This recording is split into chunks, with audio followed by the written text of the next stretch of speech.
G'day. Here we are, week 13 NFL Circuit Contest. And what a bloodbath in the last 48 hours on the Circuit Survivor. Scott, do you actually have anybody left? I do not. And I think that is because I have all really, really strong players. I got to tell you, if you had 10 entries left going into this week and you're not 0-10, I don't know what you're doing. Because I think the Ravens was a great play. I think the Eagles was a great play. I'm just a little shocked.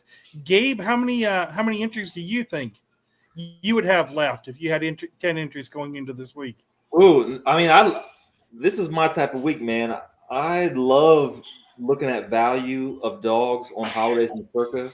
You know, when we won back in 2021, we picked an underdog where we could have picked a favorite, but we thought there was more value on the underdog. So this type of stuff, this is like what gets me excited, seeing all the people who had the courage to take one of these. Out of the 49 entries left, maybe 10 of them were forced to on an underdog, but about 40 of them had Philadelphia or had Baltimore, had one of these favorites, and they saw the leverage possible by 55% of the field on the Eagles and only 3% on Chicago. That's whatever, 15-1, and Eagles were only 75% to win. So I think a lot of people saw so many people left in the contest and just thought, okay, I want to go for it, right? They want to get ahead of the crowd. So I don't think it's crazy play at all. I think some of them were better than others, but I have a piece of a couple of entries, some friends still alive, and they did that courageous play. So I'm still pretty stoked about it. Obviously, though, I got to say, before talking about the underdogs and how good those are, last week I was on here talking about how I thought the Raiders were a good play. And I wanted to just own that one for a second because I missed out hanging with you guys Wednesday. And I don't want people to think I'm dodging after a play like that. Thanksgiving, I think, is a great example of why plays like the Raiders – it makes sense sometimes. Like Raiders were a favorite. All those Thanksgiving teams that won were underdogs. And things play out a lot different getting those through. That's what I got to say. I gotcha. It reminds me of an old joke about eating breakfast where the chicken was involved and the pig was committed. Well, I got to tell you, Adam was the pig. You were just the chicken. So we're good to start then. I guess there's not a whole lot to talk about Survivor since I don't have anything to tell you. I think we should just go ahead and get started with the millions. And and I'll tell you what, there was no chance for me to survive Thursday or Friday because I was looking at Dallas for Christmas Day as well. So Dallas was the one dog that I would have, stuck my neck out on against the Chiefs. I bet the money line. I bet the plus points. I picked in all 5 entries. I had the Cowboys plus the 3.5. But I just look back at it, and even the Raiders. I'm glad the Raiders knocked me out, and then I didn't use it on the Ravens, and then Philly. Took.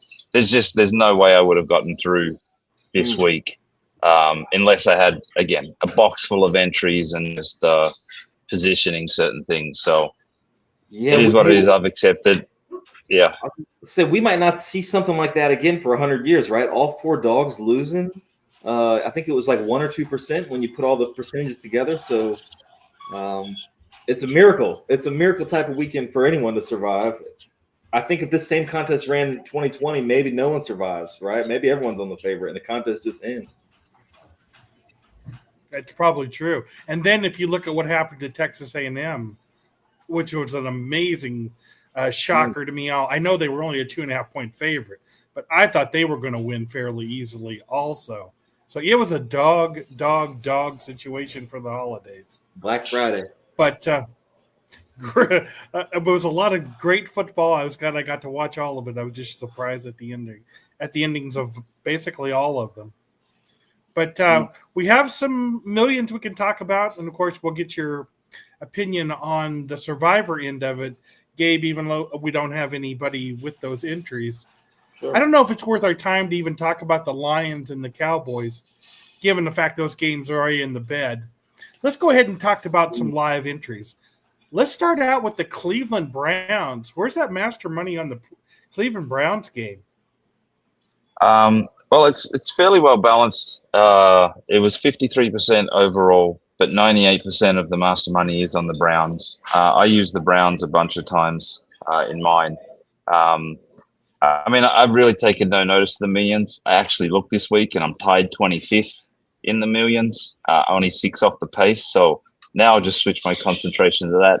Yet better still, I'm probably better off just taking no notice of it at all and just keep picking shit and just plugging it in each week. Because, yeah, how I'm hitting 60+% on that stuff, I've got no idea.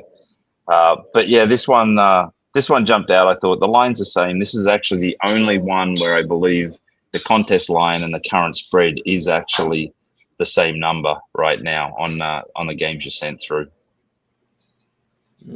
Gotcha.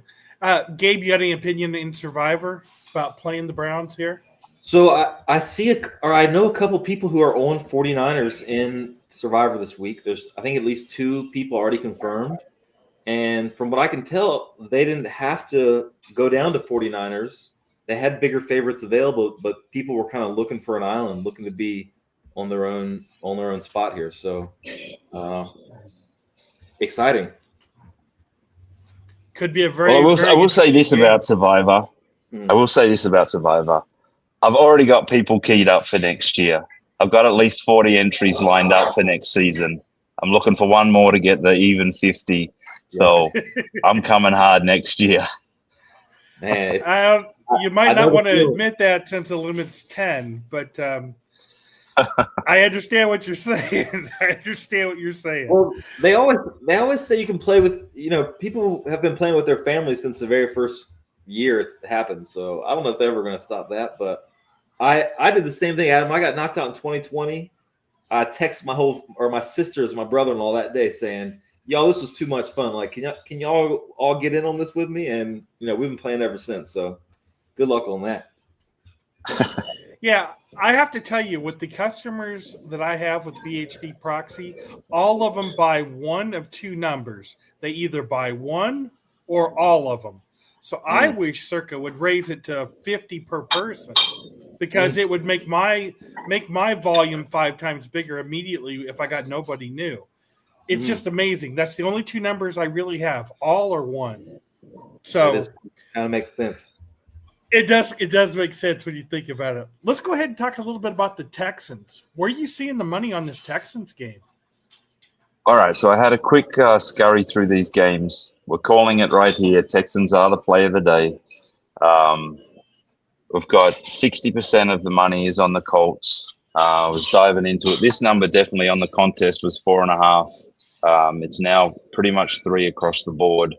But we've got 81% of the master money being on the Texans. And a big chunk of that is at the plus 3.5. On the flip side, there's a bit at the -4, -3.5. But yeah, the Texans are getting bet strong here. And this is a day to play right now. Again, I'll do some in the morning, but right now, our Saturday night game of the week is the Houston Texans. Sounds real good. Where are you seeing the Texans setting with you, Gabe? I got nothing on that game. I thought the line would be higher, so it's really interesting here. Adam talk about the money coming in, some sitting there at 3.5 and all that. I don't have anything on it. Just interested.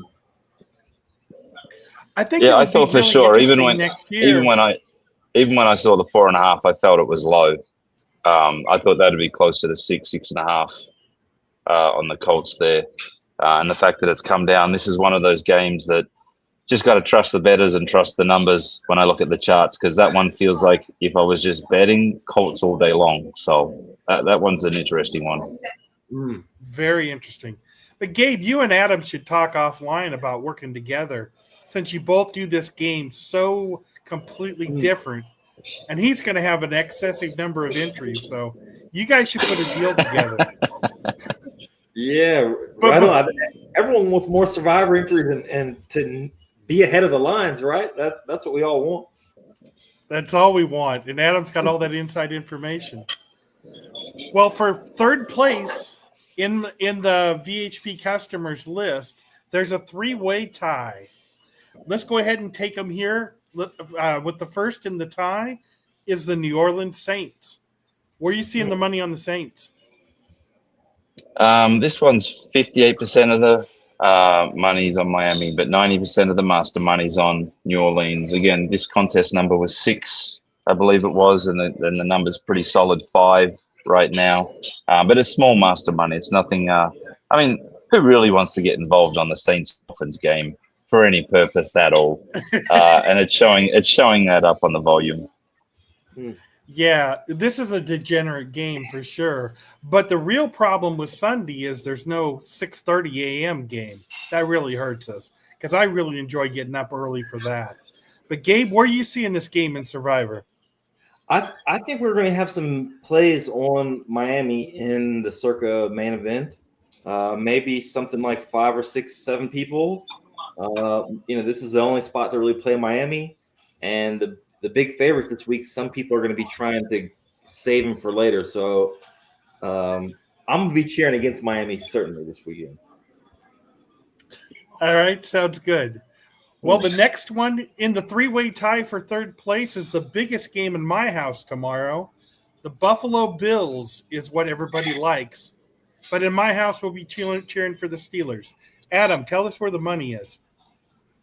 Yeah, so this one, 67% of the money's on Buffalo, but 100% of the master money is on Pittsburgh. This one is, again, contest numbers are 3. The game's looking at 3. Looking at the master money, but interestingly enough, we've got a bunch of people betting the +1.5, +2, +2.5, all at big numbers. There's a chunk at the +3, and then someone sort of laid the money at +4, but not a penny on the Bills from the master chart there. Not a lot of volume, but just not a penny. Gotcha. Gabe, where do you see this one coming out in the Survivor pool tomorrow? I think people are staying away from this game, so won't give any eyeballs. Sounds good. Well, the final third place tie goes to the Denver Broncos. Where are we seeing the money on this one, Adam? Yeah, well, this is another one. The contest was 5.5. It's currently a solid 6.5. This is the second biggest bet game of the day so far.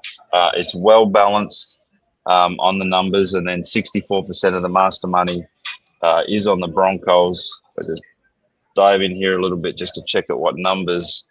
-6.5's got a bunch. -5.5 though is where the bulk of it sits. And then on the flip side, anywhere from +7, +6.5, +6 there. So it's a fairly well balanced game overall, and Broncos slightly with that money at the -5.5 on the master chart. Gotcha. Gabe, where are you seeing this one at as far as Survivor goes? There's a few people who have Denver available. Maybe they look for the island spot here, right? But I don't know. Kind of weird game. Bo Nix going to Washington. I don't know what to make of it. So I'm not expecting to see any people on the game, just because not many people have it left. Well, since I can't tell you the percentages in the Survivor pool, who do you think is going to be the number 1 pick game for Survivor? The number 1 pick will almost certainly be the Chargers. I think that's like 99%, the most likely one. They can be on like 40% against Vegas. Chargers don't have much future value, so I think everyone with them, which is about half the field, most of them are just going to use them. What do you guys see on that game? Yeah, that one's about 68% of the money's on the Chargers. Really no master money. Not quite as low volume as the Saints Dolphins, but yeah, not a lot of interest there. I will say, on my preview show Thursday, I pretty much lantern tipped all the dogs as data plays because all the money lines were leaning. And actually the Dallas-Kansas City game was probably the biggest game of the weekend that we needed. And then unfortunately, as I was looking at the charts on that Philly game, again, the money line, they were heavy on Chicago versus Philly there as well. So, if I was picking these things real time, there wasn't a single favorite that I really would have wanted to be on based on the data and the bets. So in the end, that 80-1 shot that collected, all 4 of them were actually where the rec money was on the favorite, but the sharp money was on the dogs. So yeah, as I said, everything I looked at, if I could pick it real time, maybe I would have hung, and again, multiple entries. There's no way with one entry that I'm hanging in there. And if I've got two, I'm playing Ravens, Eagles. But yeah, just looking at all those charts, oddly enough, even before the Philly game, we're looking at the chart, I just felt like, oh boy, just close your eyes and hope. And there was never a chance. It was all over, felt like, from the beginning. Yeah, they sure were. None of the games had much hope in them, right? I guess the first few had like a minute, maybe a comeback, but it was a brutal day for 900 entries, basically 850 entries. But think about this. True. I'm one was staring at in Survivor a lot was New England versus the Giants. Casually watching the games, New England's team's so good, Giants can't seem to win. But I'd be curious what you see on that game. Is there, maybe darts coming back? Is that going to come down to the 7 or the 6.5? Or you got any feelings? Overall, we're looking at 83% of the money at the spread is on the Patriots. There's not really any money reasons why this has gone from 7.5 to 7. A little bit of master money, but nothing that really jumps out. I think just general market has sort of headed back that way based on that return. But oddly enough, all the money right now is for the Patriots. But this one might be one of those teaser ones where if I actually dive in, no, it's all straight bets at with teasers other side of the table. Yeah. So a lot of this is teaser money that's gone down to 1.5, not necessarily a lot of straight wages there. So, people just betting it to sort of get in the game. If you take them at -1 and find a friend for it, it's better than betting the 2 money lines straight up with the current odds that are around. If you can find a friend for it, that's hard though. Yes, it is. It always is. Finding a friend in these spots are always tough. Right, you made it sound easy the way you said it.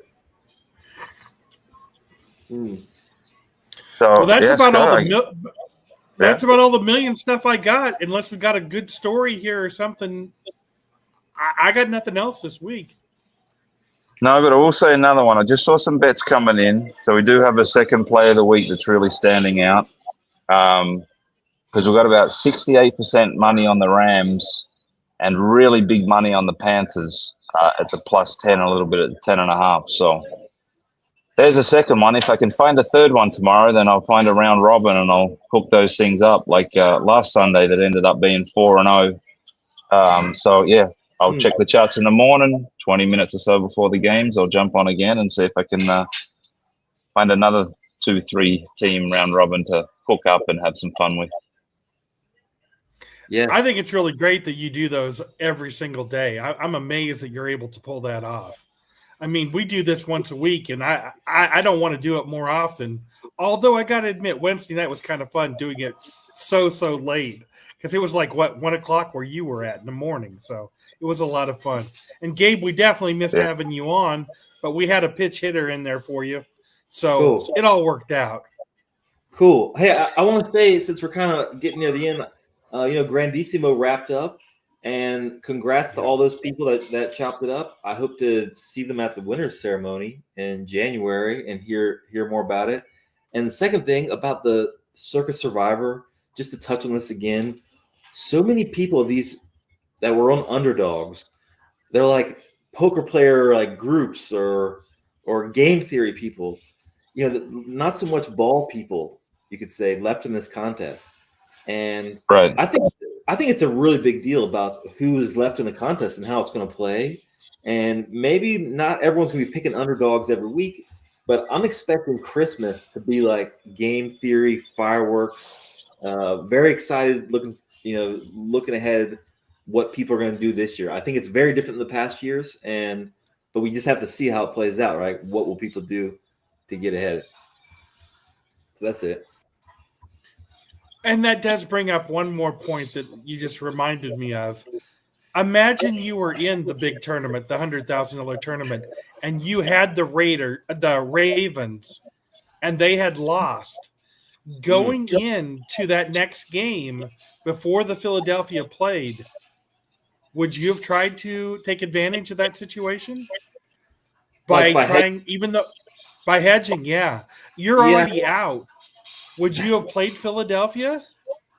That's pretty much the only situation I would highly recommend it. You're already out, and I think people get in trouble hedging in Survivor too early, but in the situation where you're already out and you only need one team, seems like go ahead and get a WhatsApp group message.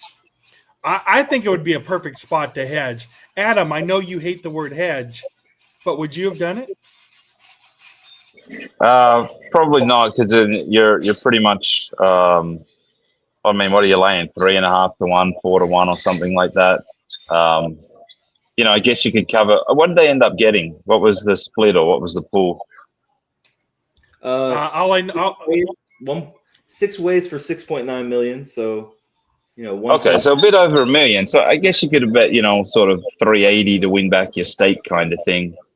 There was probably a spot to do that. Yeah. Oh, so maybe, you're thinking you might have used the spread on the winning side, then, is what you're thinking? I'm saying you're laying the money line, so you're betting 380 to win 100. So they go out, you split up, and you get $1 million plus. So you're really winning 600,000 or something, or you're winning 100,000, you're winning back. So yeah, in that spot, it probably makes perfect sense, or at least watch the game and then get into a position where you're betting 150,000, so you're winning 50, at even money or whatever they got to. So I don't know if I would have done a pre-game, but I probably would have watched the game and seen how it played out and done something in those spots, because you've pretty much got 1 point whatever million on a Chicago win, so you've got sort of room to play with there. So when it comes to those numbers, Scott, I'll try and get something back or find a position to do something. Right, you won't walk away with nothing. Then it feels like, what was it all for? You got to put at least a little change in your pocket. Yeah, exactly. But it does put you in a pretty good bind if you say, "Oh, I would put down 150," because you got to find somebody who'll take that bet, and that's not going to be easy. I don't even know if Circa would take that. Would they 150? I think Circa would take that in that spot. They'd understand the math. You'd be able to get credit and be able to do that. I mean, they do it towards the end of the season, so I think they would have taken that bet in that situation. Okay. All right. That's good enough then. All right, guys. That's all I got. Well, unless somebody else has something. Nope. Nice hanging with you guys. Good luck and everything, and have a good weekend. Yep. Yeah. Good luck, everyone, tomorrow, and all the best. And let's get some winners tomorrow. Sounds good. Let's do it. All right. Cheers. Thanks, guys. Thank you.